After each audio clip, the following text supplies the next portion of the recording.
జై శ్రీరామ్ అందరికి. నేను హనుమాన్ చాలీసా 11 రోజుల పారాయణం రోజు 11 సార్లు చేద్దామనుకుంటున్నా. అందుకోసమని నేను చాలామందిని అడిగాను, పూజారులని యూట్యూబ్‌లో సెర్చ్ చేషినా. చాలా చాలా రకాలుగా చెప్పారు. కానీ నాకు నచ్చినట్టుగా నేను హనుమాన్ చాలీసాను చేస్తున్నా. ఎందుకంటే ఒక హనుమాన్ ఫోటో పెట్టుకొని తమలపాకు మీద ఫస్ట్ డే ఒక తమలపాకు మీద శ్రీరామ అని రాసాను. సెకండ్ డే 2 తమలపాకుల మీద శ్రీరామ అని రాసాను. థర్డ్ డే 3, ఫోర్త్ డే 4 ఇట్లా అన్నిటి మీద. లాస్ట్ 11వ రోజుకొచ్చేసరికి 11 ఆకుల మీద శ్రీరామ అని రాస్తూ పూజ అయితే నేను చేస్తున్నా. దీపం పెట్టుకొని, అక్షితలు వేసి, దేవుడికి ఇష్టమైన ప్రసాదం కూడా పెట్టుకొని, మనిష్టం. ఒక్కొక్క రోజుకి ఒక్కొక్క ప్రసాదం చేసుకోవచ్చు. నీకు నచ్చింది పెట్టుకోవచ్చు. లేకపోతే అరటి పండైనా పెట్టుకోవచ్చు. అది మనిష్టం. ఎందుకంటే 11 రోజుల కంటే ఎక్కువ పారాయణం చేస్తే ఆ దేవుడికి ఇంకా ఎక్కువ ప్రసాదాలు, ఎక్కువ మంత్రాలతో చేయాల్సి ఉంటుందంట. అందుకని చెప్పేసి 11 రోజులు మాత్రమే చేద్దాం అనుకుంటున్నా. అందుకనే నేనైతే స్టార్ట్ చేసేసిన ఇంకా పూజని. ఫస్ట్ డే ఒక తమలపాకు తీసుకొని మంచిగా కడిగి శుభ్రం చేసి దాని మీద చందనంతోని శ్రీరామ అని రాసాను. శ్రీరామ అని రాసి పూజ స్టార్ట్ చేశాను. హనుమాన్ చాలీస చదవడం. ఈ రోజుది మళ్ళీ రేపు తమలపాకు నేను పక్కన పెట్టేస్తున్నా. ఒక పక్కకు ఒక మంచి క్లాత్ తీసుకొని దాని మీద పెడుతున్నా. ఏ రోజుది ఆ రోజు తీసి పూజకి ఏమేమైతే వాడామో అవన్నీ అక్కడ పెట్టేస్తున్నా. పెట్టేసి లాస్ట్ 11వ రోజు హనుమాన్ టెంపుల్ దగ్గరికెళ్ళి హనుమాన్ స్వామికి సమర్పించుకొని ఆ తర్వాత మొక్కు చెల్లించుకుంటాను అనుకుంటున్నా. ఎందుకంటే నేను కొన్ని కోరికలంటే భయంతో కూడుకున్నవా, దేనితోనా ఫైనాన్షియల్ ప్రాబ్లమ్ అని కాదు. నేను మనశ్శాంతి లేదు అలా అని నాకు అనిపించింది. అందుకని ఇంకా అన్ని ప్రాబ్లమ్స్‌కి ఒకటే నివారణ శ్రీరామ మంత్రం. అదే హనుమాన్ చాలీస చేస్తే శ్రీరాముడు మనల్ని కరుణిస్తాడు. దయతో మనల్ని దీవిస్తాడు. అందుకని చెప్పేసి అయితే నేను హనుమాన్ చాలీస స్టార్ట్ చేసిన.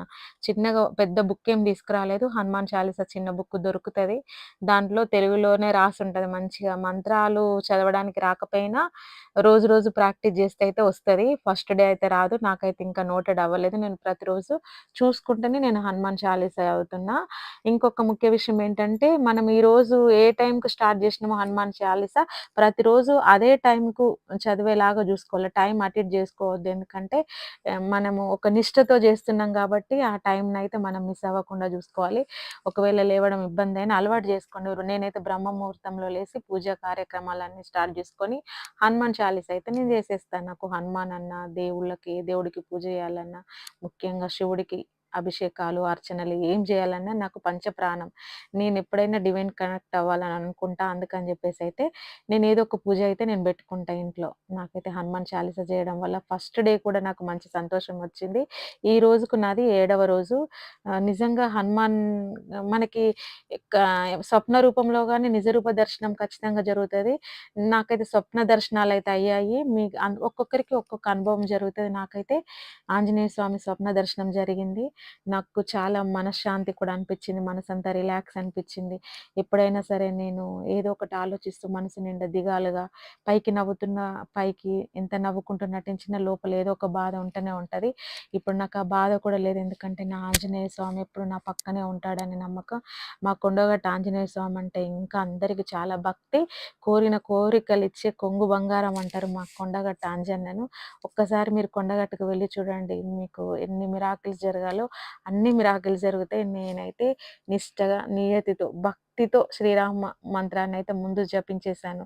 శ్రీరామ రామ రామేతి రమే రామే మనోరమే సహస్రనామ తత్తుల్యం రామనామ వరాననే మంత్రాన్ని, అది రాకపోతే రామతారక మంత్రం గాని, శ్రీరామ జయ రామ జయ జయ రామ అని కూడా ఇంకేది పలక రాకపోతే రామ రామ రామ శ్రీరామ శ్రీరామ అన్నా చాలు హనుమాన్ వచ్చేస్తాడు మన ఇంటికి. కావాలంటే మీరు గూడా చూడండి. ఒక్కసారి మీరు భక్తితో చేసి చూడండి. నేనైతే హనుమాన్ చాలీస చిన్న బుక్ తెచ్చుకున్నాను. పారాయణం స్టార్ట్ చేశాను. మీరు కూడా స్టార్ట్ చేసేయండి.